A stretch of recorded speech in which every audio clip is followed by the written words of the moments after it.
Sənin əlinlə mən bir yerə gedə bilmirəm. Gəlin mən burada kabinetdə tapdıracam. Nə istəyirəm mən canım? Ne olur iki oğlan sana neçə gündür gəlim ki, bir 20 litre zaten verdin ha. Mən sən bu günə bir manat verən deyirəm. Davay çıx bayra, mən qonaqlarım. Yok şey ha. Bir dəqiqə. Bu nə də məhəbbət? Yok o tesadüfen ben ne bileyim nedir. Ağrı şey başa. Sən mənə belə çox istəyirsən məhəbbət?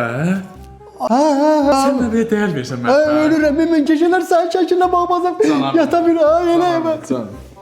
Ha koldan kaldım ben sana. Gözə məhəbbət, sən bir 5 günün pulunu da vereyim. Allah bu 100 manat. Halal xoşun olsun məhəbbət. Sağ ol. Ben bir tane kuzaklayayım da seninle olan karşıyla. Sağ ol məhəbbət. Sağ ol kadın sağ ol. Hər zaman dəyərli olasan. Sen hepsine değerli sağ ol. Sağ ol. Sana ne yaxşı zərgələm verdi, aynı oyunu görmədi. Ucunun küfürü yerindədir mi? İğnə yerində. Mən indi səni qırc eləyim, sən də bax beləcə.